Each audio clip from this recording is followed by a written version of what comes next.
శ్రీ గురుభ్యో నమః. శ్రీమాత్రే నమః.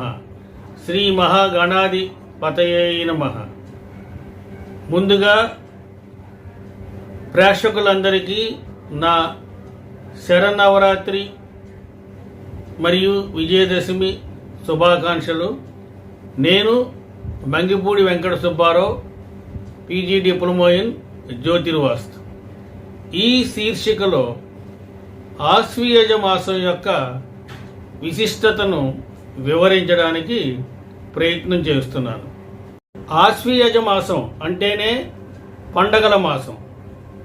ఈ మాసం దేవతారాధనకు, దీపారాధనకు ప్రాధాన్యతతో కూడుకున్న మాసంగా పురాణాలు చెబుతున్నాయి. ఈ మాసంలో శమీ పూజకు, దేవి ఆరాధనలకు, గోపూజలకు విశేషమైనటువంటి పుణ్యం లభిస్తుందని మనకి తెలుస్తోంది.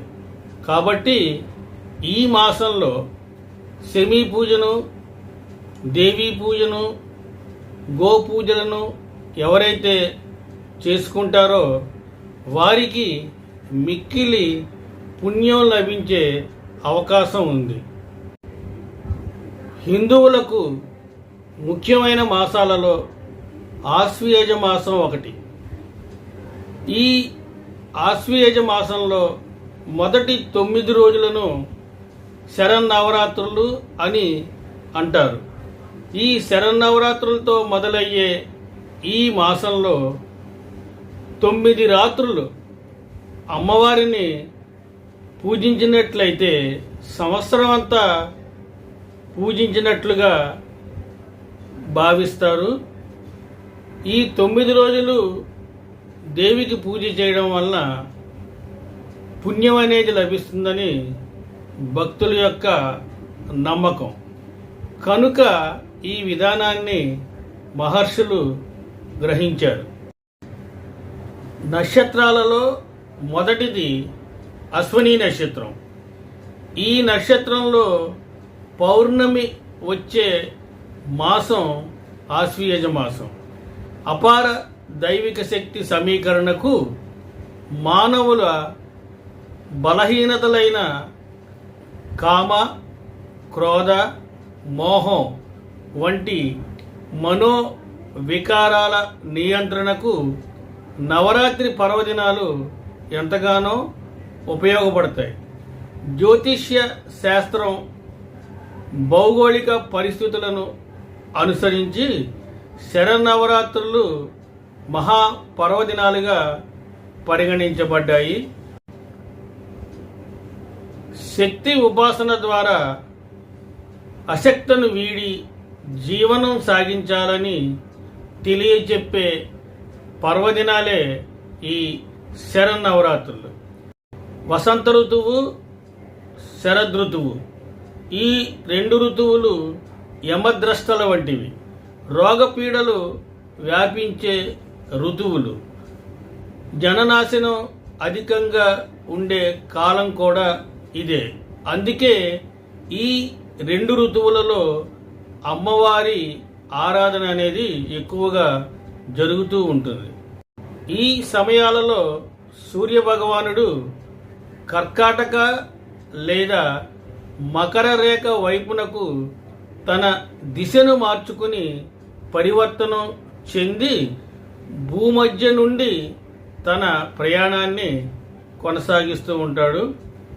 ఆశ్వీయజ మాసంలో ప్రకృతి నిస్తేజంగా నిద్రాణ స్థితిలో ఉండడం వల్ల ప్రజలు, పశుపక్షాదులు, జంతువులు ఎక్కువగా అనారోగ్యం పాలయ్యే అవకాశం ఉంది. అందువల్ల నవరాత్రులలో సాత్విక ఆహారం తీసుకోవాలి. వీలైతే ఉపవాసం ఉండాలి. భగవంతుని సమక్షంలో పూజ పత్రాది రూపకంగా సమయాన్ని గడుపుతూ మనస్సుని నిర్మలంగా ఉంచుకోవడం వల్ల శారీరక, మానసిక వికారాలు అనేవి దరిచేరవు. శరీరం వ్యాధిగ్రస్తం కాదు.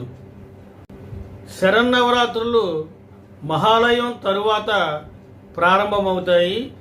ఈ 9 రోజులు అన్ని విజయాలను ప్రసాదించాలని అమ్మవారిని వివిధ రూపాలలో భక్తులు పూజిస్తారు. ఒకవేళ 9 రోజులు నిత్య పూజ చేయలేని వారు కనీసం సప్తమి, అష్టమి, నవమి 3 రోజుల్లోనైనా పూజ చేయాలి. అసలు విజయదశమి అంటే దీనిని సంధ్యాకాలం తర్వాత చుక్కలు పొడవడం చూసిన తరువాత సర్వ కార్యక్రమాలు సిద్ధింప చేయవలసిందిగా అభివర్ణిస్తారు. అసలు విజయదశమి అంటే దీనిని సంధ్యాకాలం తర్వాత చుక్కలు పడవడం చూసిన తరువాత సర్వ కార్యక్రమాలు సిద్ధింప చేయునదిగా అభివర్ణిస్తారు. విజయదశమి రోజున ఎటైనా వేరే ప్రదేశానికి ప్రయాణం చేయడం అనేది ఒక ఆనవాయితీ. దీనినే సీమోల్లంఘనం అంటారు. ఒకవేళ పండుగ రోజు ఎవరైనా ప్రయాణం చేయడం సాధ్యం కాకపోతే కనీసం వారికి సంబంధించిన వస్తువులు ఏమైనా పక్కింట్లో కానీ ఎదిరింట్లో కానీ పెట్టాలని పండితులు చెబుతూ ఉంటారు. ఈ విధంగా చేయడం ద్వారా వారు ఆ రోజు ప్రయాణం చేసినట్లుగా పరిగణించబడతారు. ఆశ్వయుజ కృష్ణ చతుర్దశి అమావాస్య రోజున ఎవరైతే లక్ష్మీదేవిని ఆహ్వానిస్తూ తమ ఇళ్లలో దీపాలతో పండుగ జరుపుకుంటారో వారికి లక్ష్మీ కటాక్షం ఎల్లప్పుడూ లభిస్తుంది. దీపావళి నాడు లక్ష్మి తిలతైలంలో ఉంటుందని, తలంటి స్నానం చేయడం లక్ష్మీ ప్రథమని, ఈనాటి స్నానం గంగా స్నానంతో సమానమని శాస్త్రం చెబుతోంది. లక్ష్మీదేవి ప్రతి ఇంటికి తిరిగి శుభ్రంగా ఉన్న ఇంట్లో తన కళను నిక్షిప్తం చేస్తుందని, భక్తి శ్రద్ధలతో పూజించి ఎవరైతే దీపాలతో స్వాగతించి దారి చూపిస్తారో వారిపై ప్రసన్నురాలై సంపదలను అనుగ్రహిస్తుంది అని భక్తుల యొక్క విశ్వాసం, నమ్మకం. దీపాలు సమృద్ధిగా వెలిగే ఇంట లక్ష్మి ప్రవేశిస్తుందని, అజ్ఞానాంధకారాన్ని తొలగించి జ్ఞానాన్ని ప్రసాదిస్తుందని, అందుకని జ్ఞానాన్ని ప్రసాదించే మరియు విస్తరింపజేసే పండుగగా దీపావళిని హిందూ సంస్కృతి భావిస్తూ ఉంటుంది. స్వస్తి, శుభమస్తు.